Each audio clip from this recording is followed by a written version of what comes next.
창세기 42장 1절부터 25절까지 말씀을 한 절씩 교독하겠습니다. 요셉의 형 10사람이 애굽에서 곡식을 사려고 내려갔으나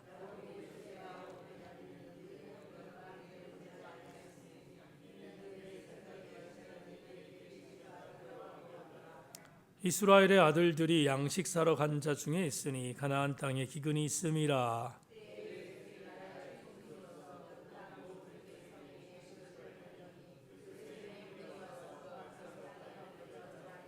요셉이 보고 형들인 줄을 아나 모르는 체하고 엄한 소리로 그들에게 말하여 이르되 너희가 어디서 왔느냐?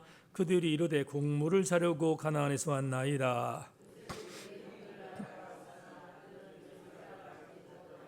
요셉이 그들에게 대하여 꾼 꿈을 생각하고 그들에게 이르되 너희는 정탐꾼들이라 이 나라의 틈을 엿보러 왔느니라.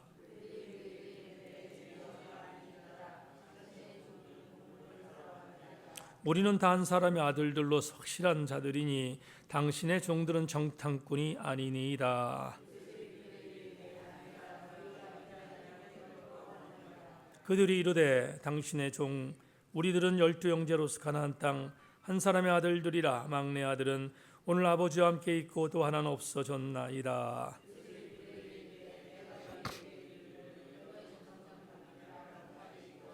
너희는 이같이 하여 너희 신실함을 증명할 것이라. 바로의 생명으로 맹세하노니 너희 막내 아우가 여기 오지 아니하면 너희가 여기서 나가지 못하리라.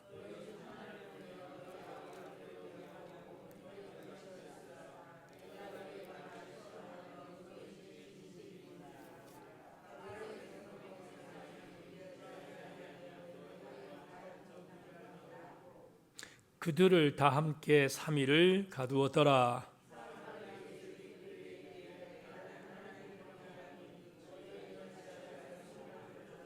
너희가 확실한 자들이면 너희 형제 중 한 사람만 그 옥에 갇히게 하고 너희는 곡식을 가지고 가서 너희 집안에 굶주림을 구하고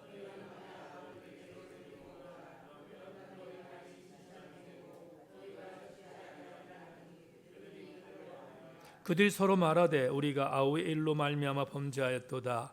그가 우리에게 애걸할 때에 그 마음의 괴로움을 보고도 듣지 아니하였으므로 이 괴로움이 우리에게 임하도다.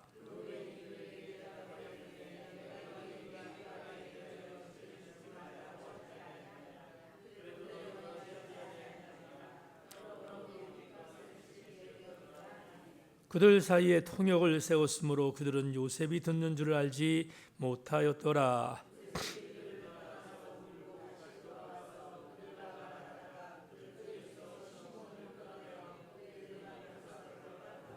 같이 합니다. 명하여 곡물을 그 그릇에 채우게 하고 각 사람의 돈은 그의 자루에 도로 넣게 하고 또 길 양식을 그들에게 주게 하니 그대로 행하였더라.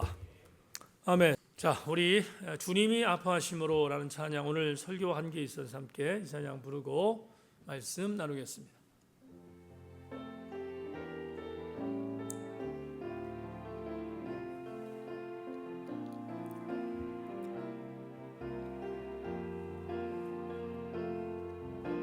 주님이 흘린 눈물은 십자가에 무거움이 아니라오. 우리의 무지함을 아파하시며 흘리신 눈물이었소. 골고다 그 언덕길을 우리 위에 걸어야 했던 주님, 비난과 손가락질에 물과 피를 흘려야 했건만 험난한 주님 십자가 몹시도 무거웠건만 우리의 비난과 채찍에 제물되어야 했던 주님의 아파하심으로 나 구원받았으니 이제는 주님을 위하여 이 한 몸 바치리라. 당신은 알고 있나요? 죽음으로 사랑을 하신 것을 우리 예수님께서 자기 몸 다하여 죄인을 사랑하시. 험난한 주님의 십자가, 험난한 주님의 십자가 몹시도 무거웠건만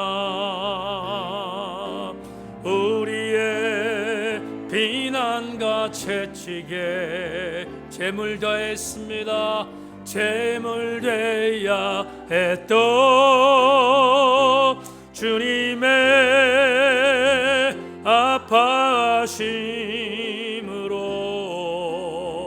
나 구원받았으니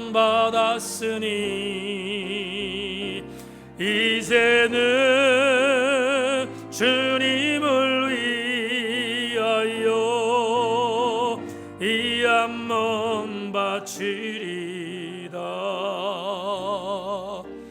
당신은 알고 있나요? 죽음으로 사랑을 하신 것을 우리 예수님께서 자기 몸 다하여 죄인을 사랑하신 것을. 다 같이 아멘합시다. 오늘 창세기 130번째 시간인데 올 수만 있다면 이라는 제목을 갖고 말씀의 은혜를 나누겠습니다. 요 근래에 수요 예배와 주일 예배의 설교를 듣는 외지에 있는 교우들이 저한테 설교의 피드백과 반응을 이렇게 줄 때, 목사님 수요 예배가 주일 예배보다 훨씬 더 은혜롭습니다, 이렇게 얘기를 하는 거예요. 그래서 참 많이 힘들었어요. 근데 그 지체가 하는 말이 수요 예배의 설교가 더 확 들어온다 하는 의미로 그렇게 이야기를 하셔서, 그래서 무슨 얘기인지 이해가 됐습니다. 오늘 설교도 그런 영적인 부담감이 있지만 그러나 여러분 잘 집중해 주셔서 이 저녁에 주시는, 수요 저녁 예배 주시는 은혜가 여러분들에게 임하기를 기도하고, 그리고 그런 감동이 또 전염될 수 있었으면 좋겠다는 마음을 갖고 말씀을 함께 나누겠습니다. 시편은 총 150편이죠. 그 중에 소위 말하는 참회 시라고 하는 종류에 들어가는 시가 7개가 있습니다. 그 참회 시는 여러분들 오늘 요약지에 있는지 모르겠습니다만은 6편, 32편, 51편, 102편, 130편, 143편 이렇게 7개의 시가 있는데, 차준희 교수가 시인의 영성이라는 시편 해제서를 3개를 썼는데 굉장히 두꺼운 책인데, 그 친구는 이 7편의 참회시 전체를 다루면서 7편 전체가 각각의 의미가 좀 다르다 하는 설명을 했는데, 저는 특별히 오늘 여러분에게 잠깐 소개하려고 하는 맨 앞에 나오는 6편과 그리고 중간인 51편, 이 2개의 참회시가 가장 마음에 와닿습니다.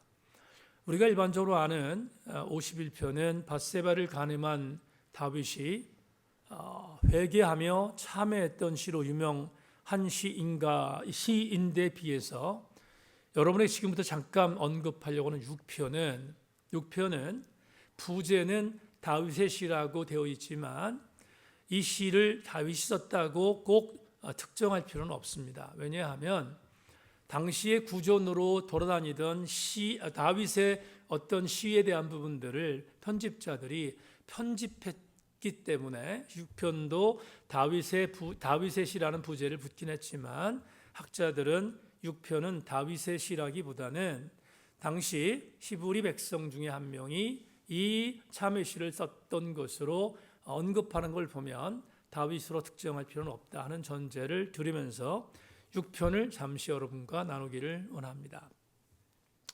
여러분 시편 6편 2절을 자막을 통해서 한번 같이 보겠습니다. 여호와여 내가 수척하였사오니 내게 은혜를 베푸소서. 여호와여 나의 뼈가 떨리오니 나를 고치소서. 여기 두 가지의 단어가 나오는데요. 하나는 수척하다는 단어가 나오고 또 하나는 뼈가 떨린다라는 단어가 나오죠. 근데 이 6편이라는 시 자체가 참회시라는 걸 전제할 때 이 시를 고백했던 이 저자는 심각한 중병에 걸려 있음을 우리가 생각할 수 있습니다. 어떤 중병일까 하면 제일 먼저는 육체적인 질병이라고 볼 수 있습니다. 그 근거는 뼈가 뭐한다? 떨린다 이렇게 말합니다. 뼈가 떨렸다라고 할 때 이 뼈라는 히브리어 에쳔이라는 단어는 중증의 육체적인 어떤 고통을 당할 때 쓰는 단어거든요. 그러니까 뼈가 녹는 것 같다 그러면 뭔지 모르지만 육체적으로 굉장히 심각한 질병에 걸려 있다는 것을 여러분 시사한다고 봅니다. 그런데 수척하다라는 단어가 나오죠. 근데 이 단어는 또 하나 지금 뼈가 떨린다 할 때 뼈라는 단어는 육체적인 질병을 앓을 때 쓰는 단어인가 하면 수척했다 이렇게 표현할 때 수척이라는 아말이라는 히브리어는 이건 육체적인 질병이라기보다는 영적인 질병에 걸렸을 때 쓰는 단어입니다. 여러분 그런 거죠. 예를 들어서 에스겔 17장에 보면 에스겔에게 하나님께서 마른 뼈를 가르치시면서 네가 뭘 보지? 뼈를 봅니다. 상태가 어떠니? 말랐습니다. 기억나십니까? 말랐습니다 라고 하잖아요. 그때 말랐다는 단어가 오늘 여기 수척하다는 단어 똑같은 단어거든요. 그러면 그런 의미에 있어서 수척하다는 의미는 영적인 질병이 어떤 상태를 의미하고 뼈가 떨린다는 것은 육체적인 질병이 어떤 걸 의미합니다. 그렇다면 이런 정리가 되죠. 오늘 지금 여러분이 소개하는 시편 6편에 있는 이 저자, 시편 6편의 저자는 영육의 중병에 걸려 있을 가능성이 농후하다라고 전제할 수 있습니다. 그런데 이 시편 6편의 특징 중에 하나가 뭐냐 하면 이 사람이 왜 병들었지? 이 사람이 왜 병이 들었지? 라고 질문해 볼 때 그 질병의 원인은 자기를 괴롭히는 대적 때문이다 이렇게 표현해요. 누군지는 확실히 모르지만 만약에 다윗이라고 하면 아마 사울이겠죠. 그런데 누군지는 모르겠지만 그 시편 6편의 저자를 괴롭히는 상대방 적 때문에 뼈가 떨리고 수척해지는 고통에 임한다라고 표현하고 있거든요. 그러면 우리는 이런 전제를 가질 수 있는 거죠. 그렇다면 이 시인은 자신의 범죄로 인하여 질병에 걸리지 않았구나. 이해하셨습니까? 자신의 범죄로 인하여 병에 걸린 것이 아니라 누군가 자기를 괴롭히는 일 때문에 병에 걸렸다라는 것을 전제하는 거예요. 지금 이 시편 6편의 저자는 그걸 말하고 있습니다. 그러면 자기의 죄 때문이 아니잖아요. 자기가 자기 죄 때문에 지금 말라가고 있는 것이 아닌데 놀라운 고백이 나와요. 어떤 고백이 나오냐면 시편 6편 6절로 7절은 제가 참 많이 묵상도 하고 되뇌이는 구절 중에 하나거든요. 같이 볼까요? 6절부터 7절입니다. 같이 한번, 오늘 설교와 관계 있기 때문에 이 구절을 여러분 소개합니다. 다 같이 읽습니다. 시작. 내가 탄식함으로 피곤하여 밤마다 눈물로 내 침상을 띄우며 내 율을 적신하이다. 내 눈이 근심으로 말미암아 쇠하며 내 모든 대적으로 말미암아 어두워졌나이다. 7절을 보면 누구 때문에? 모든 대적 때문이잖아요. 그런데 대적 때문인데 이 시인은 놀라운 보고를 해요. 어떤 보고? 밤마다 침상에 들어가면 매일 운다는 거예요. 매일 울는데 상징적인 표현이겠죠? 은유적인 표현입니다. 그러나 그 정도로 지금 고백하고 있는 건데 이렇게 표현합니다. 내가 날마다 흘리는 눈물로 인하여 내 침상에 뭐가 젖는다? 요가 적습니다. 얼마나 많은 눈물을 흘리는지 지금 이 시편 6편에서 저자가 고백하고 있습니다. 자기의 죄 때문에 흘리는 눈물도 아닌데 이렇게 눈물을 흘리며 뭔가를 하나님께 절규하고 있다는 사실을 시인은 고백합니다. 그랬더니 시편 6편에 반전이 있습니다. 여러분, 이 참회시의 대표성을 갖고 있는 6편의 1절부터 7절까지 말씀은 그래요. 이렇게 아프고 힘들고 그래서 내가 눈물을 흘립니다 라고 좀 우울합니다, 분위기가. 그런데 갑자기 8절부터 10절 마지막 절입니다. 6편 8절로 10절에서 분위기가 반전됩니다. 어떻게 반전되는가? 이것도 같이 이 말씀 같이 읽겠습니다. 이것도 시작. 악을 행하는 너희는 나를 떠나라. 여호와께서 내 울음소리를 들으셨도다. 여호와께서 내 간구를 들으셨으며 여호와께서 내 기도를 받으시리로다. 내 모든 원수들이 부끄러움을 당하고 심히 떨미어 갑자기 부끄러워 물러가리로다. 다 같이 아멘. 여러분, 이 구절이 정말 반전이잖아요. 내가 하나님께 울었어. 그랬더니 어떤 반전이 있습니까? 내가 떠는 게 아니라 대적들이 떨게 만든대요. 그러니까 지금 반전입니다. 오늘 여러분들께 소개하는 설교의 첫 번째 도입 부분에 소개하는 시편 6편의 반전은 하나님 앞에 울었더니 하나님이 그 울음소리를 들으시고 나의 대적을 물리치시고 내가 떠는 떨미 아닌 대적들의 떨물로 변화시켜 주었다라고 고백하며 6편을 마감해요. 그러면 이런 고백이 되죠. 시편 6편의 저자의 승부수는 무엇이었겠습니까? 우리 지금 나눴습니다. 시편 6편 저자가 반전의 은혜를 경험할 수 있도록 역동했던 원인이 뭐예요? 도구가 뭐예요? 눈물이었다.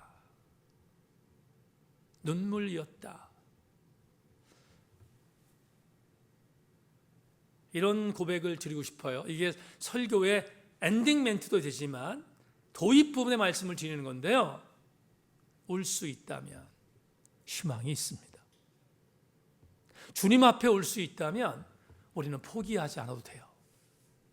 여러분, 올 수만 있다면 온다는 울음 자체가 우리를 승리로 만드는 견인차 역할을 할 수 있기 때문에 여러분에게 미리 말씀드립니다. 결론을 미리 말씀드립니다. 주님 앞에서 울면 여러분이 승리할 줄로 믿습니다. 오늘 본문을 보면 울음의 주인공이 한 명 또 나오죠. 자, 오늘 본문은 성경을 가까이 하는 성도들, 내년에 이제 사무총에서 말씀드리지만 내년에 성경 통독반을 하나 다시 만들어서 성경 읽기만 원하는 분들과 함께 읽으려고 하는데, 성경을 가까이 하는 분들은 너무 익숙한 본문에 이게 빠르게 지나가도, 오늘 25절까지 읽었지만 빠르게 지나가도 전혀 해석하는데 어려움이 없는 본문인데 잠깐 나눠보겠습니다.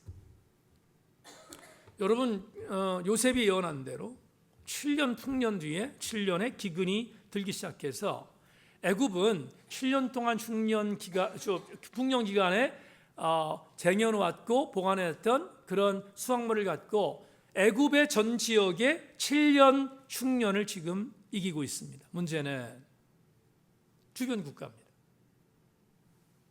요셉의 아버지가 살고 있는 가나안도 매일반입니다. 가나안도 먹을 것이 없는 거예요. 그러자 야곱이 넉넉히 있는 아들들이 미웠는지 모르겠습니다만 아들들에게 너희들 서로만 보고만 있니? 이렇게 있다가 굶어 죽는 거 아니겠니? 제발 좀 애굽에 가서 양식을 좀 구해 갖고 와라. 이렇게 채근하지요. 그러자 아버지의 채근도 있었겠지만 본인들도 굶고 있으니까 급한 나머지 야곱의 열 아들입니다.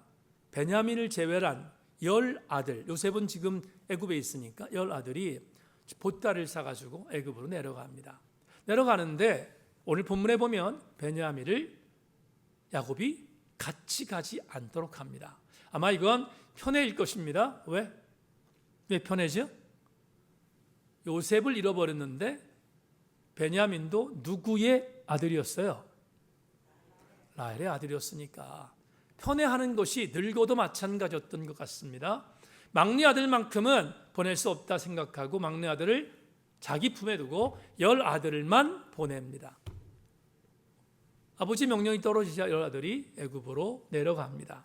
내려가서 양식을 구하기 위해서 돈도 가지고 갔는데 양식을 살려면 당시에 주변 나라에 양식을 판매하는 그런 어떤 주체, 양식을 판매하는 그런 어떤 주인이 바로 요셉인데 요셉의 허락을 받아야 됩니다. 그래서 요셉에게 들어가지요.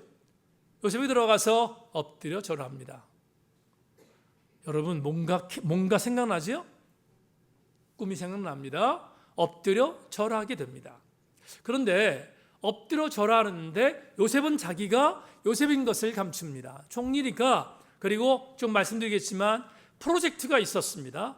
형들에게 자기를 밝히지 않습니다. 요셉인지 꿈에도 몰랐던 형들은 요셉에게 절을 합니다. 그러자 묻습니다. 너희들 어디서 왔냐? 우리가 가나안에서 왔습니다. 양식을 좀 주러 왔습니다. 그랬더니 요셉이 플랜 A를 가동합니다. 플랜 A가 뭐죠? 자기를 감추고 훗날 형들을 구원하고 아버지까지 구원할 프로젝트 A, 플랜 A죠. 플랜 A를 가동하기 위해서 자기의 정체를 숨기고 먼저 형들을 윽박지릅니다. 어떻게? 너희들은 양식을 사러 온 게 아니라 정탐하러 왔다는 거죠. 그런데 너무 겁났던 형들이 아닙니다. 우리는 그런 일 없습니다. 우린 정말로 한 아버지 아들들인데 양식이 없어서 왔습니다. 그러면서 이렇게 말합니다. 우리에게 원래 우리 형제는 12인데 하나는 지금 아버지와 하나 있고 하나는 없어졌습니다. 그 하나가 누구예요? 요셉입니다. 그러자 요셉이 그 얘기를 듣고 이게 너희들이 지금 정탐꾼이라고 하는 증거다라고 말하면서 뒤집었습니다. 뭐라고? 만약에 너희들이 정탐꾼이 아니라는 것을 내게 확신을 주려면 네 고향에 있는 막내를 데려오라 이렇게 명령합니다. 엄청난 그런 어떤 명령을 받은 것이죠. 그런데 당장 방법이 없으니까 우리가 그럴 수 있는 방법이 없으니까 머뭇머뭇하는 형들에게 계속해서 채근합니다. 닥달합니다. 압박합니다. 데려오면 그러면 너희들이 정말로 양식을 구하러 온 사람인 내가 믿겠다. 근데 방법이 있는데 어떤 방법이냐면 여기 애굽에 볼모 1명을 두고 그리고 너희 9명 형제가 가서 막내를 데려온 순간 그러면 양식도 줄 것이고 너희들이 정탐꾼이라는 사실 아니라는 것을 내가 믿겠다라고 그렇게 플랜 A를 제시합니다. 그때 볼모로 잡힌 사람은 여러분 요셉을 죽이기에 앞장섰던 시므온입니다. 이것도 신학적 함의가 있는데 학자들이 말합니다. 왜 시므온이 볼모가 되었을까? 시므온은 적어도 요셉을 죽이려고 하는 데 있어서 가장 악한 역할을 했던 형이었기 때문에 시므온이 붙들렸다라고 해석한 학자들이 있습니다. 그걸 우리가 인정하다 인정하지 않든 시므온이 볼모가 됐다라는 건 분명합니다. 그런데 주목할 게 하나 있습니다. 오늘 제 울음과 관계된 말씀을 드리려는데, 이렇게 자기의 동생인지 몰랐던 형들이 요셉의 명령을 받고 너무 황당하고 너무 기가 막힌 그런 답답함이 있습니다. 그리고 어쩔 수 없이 가나안으로 돌아가는데, 시므온은 눈을 가리고 구금되고, 그리고 돌아가는 어간에 제일 큰 형이었던 맏형 루벤이 이렇게 말합니다. 거기에 요셉이 있었습니다. 요셉은 그 형들이 하는 말을 못 알아듣는다는 것을 전제하고 통역까지 세웠습니다. 근데 맏형 루벤이 이렇게 말해요. 우리가 이런 수모를 당하는 이유는 13년 전 우리 동생을 팔아버린 죄 때문이다. 내가 그렇게 하지 말자고 했잖냐. 근데 너희들이 그렇게 함으로 인하여 우리가 죄값을 받는다라고 동생들을 힐난합니다. 근데 그걸 히브리 말로 했습니다. 누가 들었습니까? 요셉이 들었습니다. 요셉이 들었습니다. 전혀 못 알아들을 것 같았던 요셉이 맏형 루벤이 자기도 몰랐던, 자기를 애굽으로 팔았을 때 했던 정황에 대하여 나머지 형들에게 말하는 걸 보면서 거기서 감정을 억제할 수 없어서 밖으로 나갑니다. 밖으로 나가서 오늘 본문을 보면 뭐라고 되어 있는가? 밖에 나가서 뭐 했다? 울었더라. 이렇게 말합니다. 자, 여기 울음이라는 단어 나오는데, 밖에 나가서 울었다는 이 표현을 여러분 주석 하나를 소개할 테니까 주석을 보십시다. 요셉이 흘린 눈물의 의미는 여러 가지로 해석할 수 있다.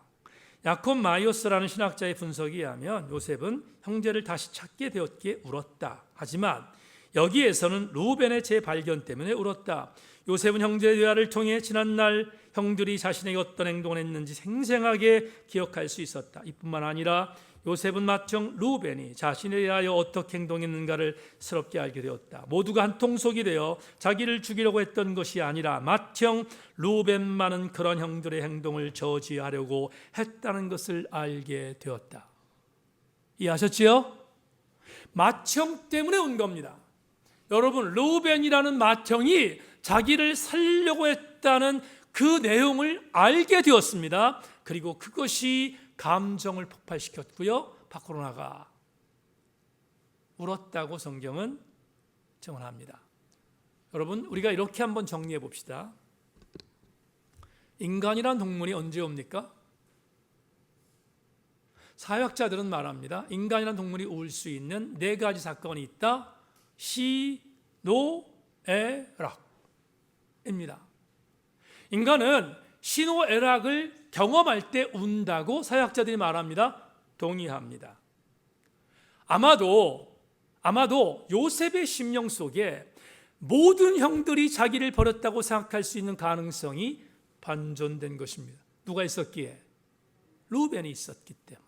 그러니까 루벤의 이야기를 듣고 나서 감정적으로 복선이 터졌던 요셉은 밖에 나가서 울었다고 성경은 증언하고 있습니다. 운다는 것은 대단히 중요한 의미를 갖고 있습니다. 운다는 것은 용서가 담보되어 있기 때문에 그렇습니다.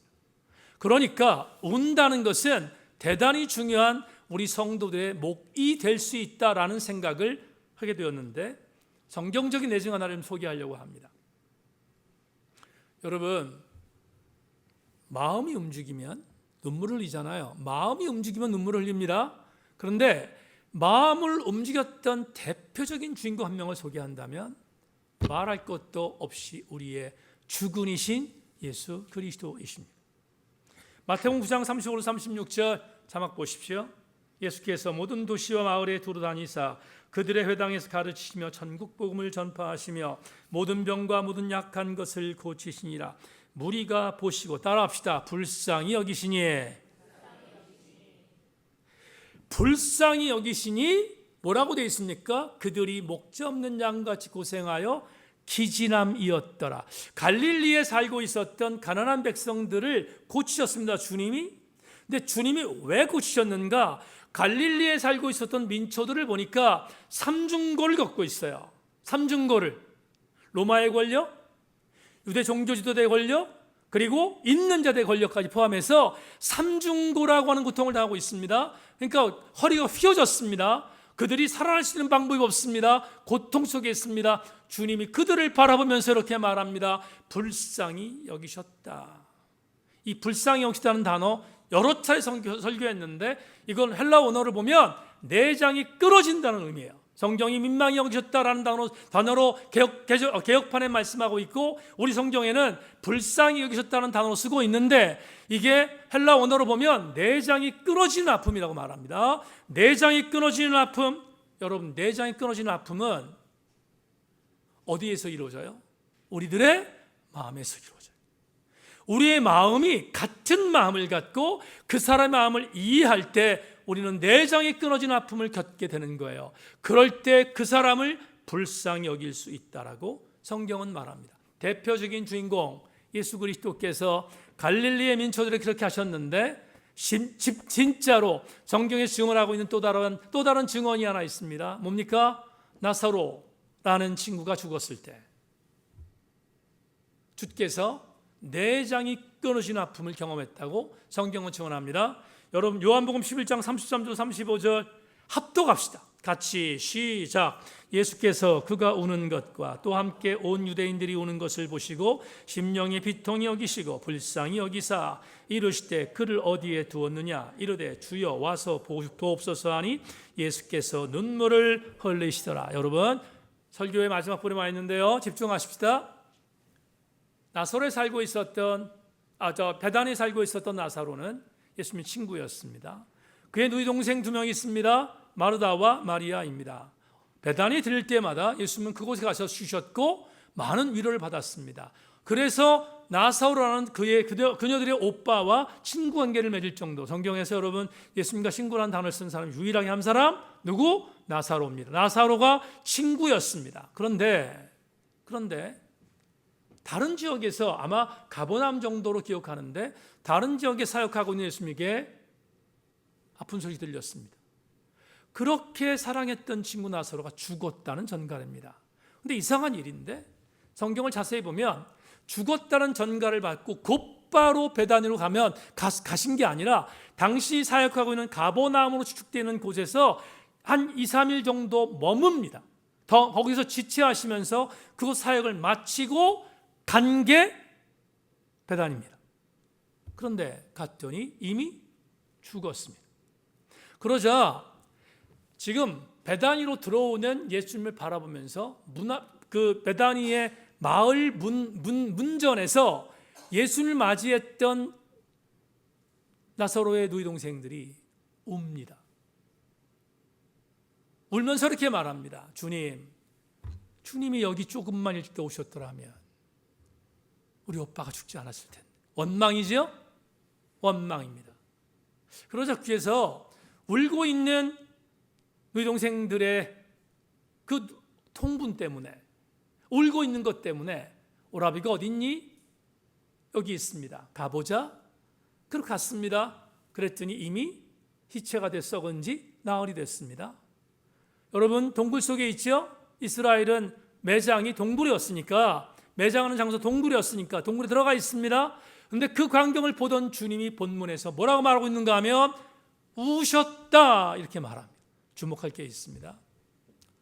자, 여러분, 마르다와 마리아가 베다니의 길목에서 주님을 맞이하고 주님 여기 조금만 더 일찍 오셨으면 우리 오빠가 죽지 않았을 텐데라고 울었다라고 말했을 때 그 운다는 단어는 소리쳐 우는 게 아니고요, 흐느껴 우는 단어를 썼습니다. 클라우라는 말은 이 흐느껴 우는 게 아니고 흐느껴 우는 겁니다. 소리쳐서 우는 게 아니라 흐느껴서 우는 것을 말할 때 클라우라는 단어를 씁니다. 근데 두 번 울다라는 단어가 나오는데 두 번 울다는 단어가 전부 다 클라우예요. 그러니까 흐느껴서 운 겁니다.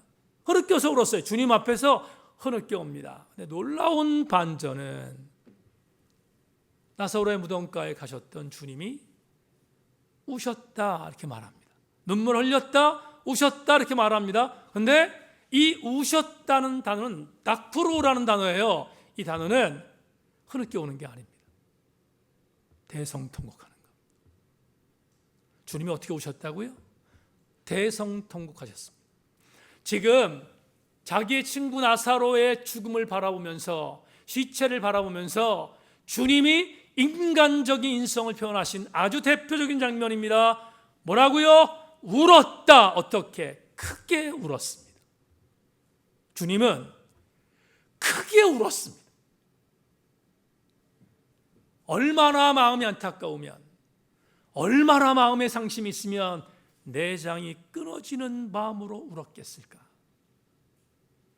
여기서 우리는 오늘 설교의 레마를 찾을 수 있습니다. 오늘 설교 제목을 울 수만 있다면이라고 썼습니다. 그런데 이렇게 바꿔도 됩니다. 울 수만 있다면이라는 이 오늘 설교 제목을 이렇게 바꿀 수 있습니다. 불쌍히 여길 수만 있다면, 이해할 수만 있다면 이라고 바꿀 수 있습니다. 불쌍히 여길 수 있다면, 이해할 수 있다면 이렇게 바꿔도 된다고 말씀드렸습니다. 그러면 결국 우리는 이런 영적인 교훈을 오늘 본문을 통하여 130번째 창세기 강을 통해 얻을 수 있습니다. 사랑하는 교우 여러분, 울 수만 있다면 희망은 여전히 존재합니다. 울 수만 있다면 그리스도인의 소망은 여전히 존재한다는 사실을 우리는 본문을 통해서 알게 됩니다. 자, 한 구절만 더 소개하고 설교를 맺겠습니다. 사도행전으로 가죠. 사도행전에 보면 에베소 교회의 장로들을 밀레도 항구에서 만납니다. 밀레도 항구에서 만난 예수님은 에베소 교회 장로들에게 고별 설교를 합니다. 그 유명한 사도행전 20장에 나온 고별 설교를 하는데, 밀레도 항구에서 에베소 교회 장로들이 이렇게 말합니다. 사도님, 예루살렘에 올라가신다고 합니다. 그런데 올라가시면 죽습니다. 우리가 알잖아요. 사도님, 예루살렘으로 가시면 죽습니다. 그러니 우리 에베소로 다시 가셔서 우리 함께 사역을 하시면 어떻겠습니까를 종용합니다. 그러자 바울이 그 말을 듣고 그 유명한 말을 밀레도 교회 장로들에게 합니다. 내가 예루살렘에 올라가면 어떤 일을 만나는지 알지 못한다. 그러나 내 생명을 바치는 한이 있어도 주 예수 그리스도의 복음을 증거하는 일에 조금도 내 생명을 두려워하지 않고 바칠 각오가 있다라고 선포하잖아요. 주 예수께 받은 사명, 곧 은혜의 복음을 증거하는 일을 하려면 있어서 나의 생명을 조금도 귀한 것으로 여기지 않는다고 단언하여 고별 설교를 한 사도 바울이 밀레도 교회 장로들에게 말합니다. 그런데 장로님, 여러분에게 한 가지를 복기하고 싶습니다. 장로님, 저를 사랑하셔서 이렇게 말씀한 건 알지만 한 가지는 잊지 말아 주시길 바랍니다. 제가 이렇게 목회했습니다. 사도행전 20장 31절 38절 여러분 자막을 보고 따라오십시오. 그러므로 여러분이 읽게요. 내가 3년이나 밤낮 쉬지 않고 눈물로 각 사람을 훈계한 것을 기억하라. 지금 내가 여러분을 주와 및 그 은혜의 말씀에 부탁하노니 그 말씀이 여러분을 등이 든든히 세우사 거룩하게 하심을 입은 모든 자의 가운데 기업이 있게 하시리라. 내가 아무의 은이나 금이나 의복을 탐하지 아니하였고 여러분이 아는 바와 같이 이 손으로 나와 내 동행들이 쓰는 것을 충당하여 범사에 여러분에게 모범을 보여준 바와 같이 수고하여 약한 사람들을 돕고 또 주 예수께서 친히 말씀하신 바 주는 것이 받는 것보다 복이 있다 하심을 기억하여 할지니라. 이 말을 한 후 무릎을 꿇고 그 모든 사람들과 함께 기도하니 다 크게 울며 바울의 목을 안고 입을 맞추고 다시 그 얼굴을 보지 못하리란 말로 말미암아 더욱 근심하고 배까지 그를 전송하니라. 목양은 눈물의 현장입니다.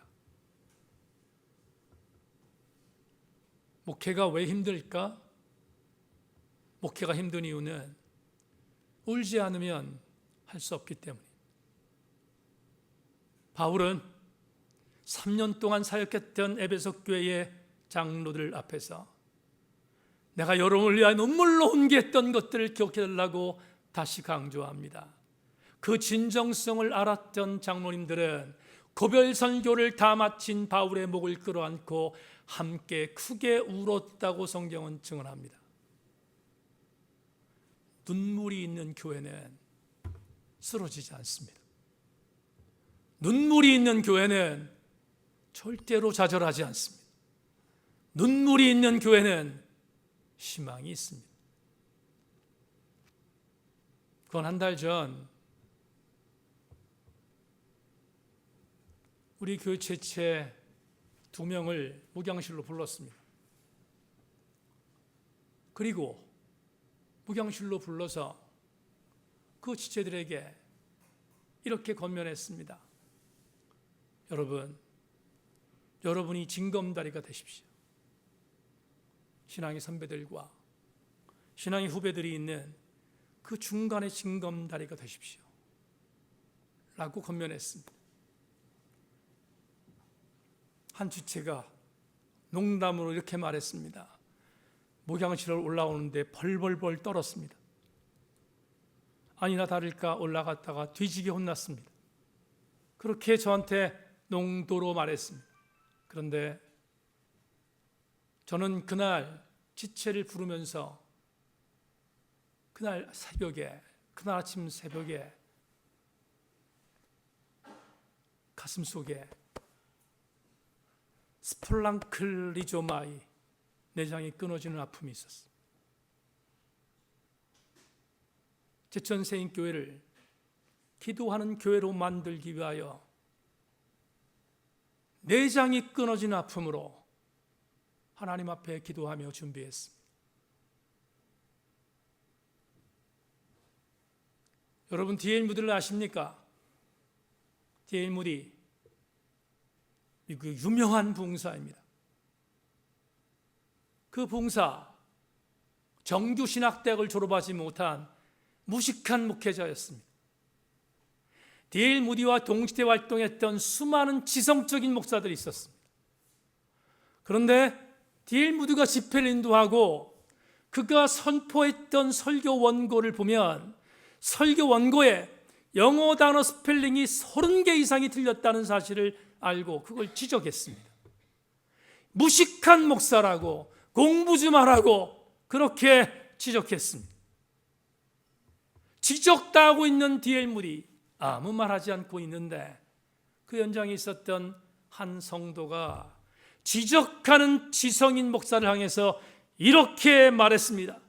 D.L. 무디 목사님의 원고 중에 크리스마스라는 단어에 T가 없어서 철자법은 틀렸어도 D.L. 무디 목사님의 설교 안에는 눈물이 있습니다.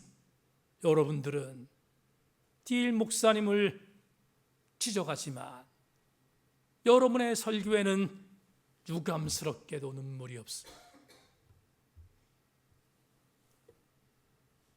사랑하는 교우 여러분, 2024년 강단에서 교회에서 많이 울 수 있기를 주의 이름으로 축원합니다. 많이 울면 주께서 여러분의 울음을 통하여 희망을 주실 것이고 비전을 주실 것이며 승리를 주실 것입니다. 여러분이 울면 여러분의 우는 그 울음 때문에 울어야 할 또한 어떤 지체들이 울지 않게 될 것이고 여러분이 울면 교회는 영적인 감동이 밀려올 것이고 여러분이 울면 하나님의 교회는 에베소 교회와 같은 감동의 교회가 될 줄 확신하고 올 수만 있다면 우리 교회가 다시 희망을 노래할 수 있고 승리할 수 있음을 기대하며 2024년 하나님의 교회에서 많이 눈물로 주님 앞에 다가서는 우리 사랑하는 교우들이 더 많이 배출되어지는 하나님의 교회 공동체가 되기를 주님의 이름으로 축원합니다.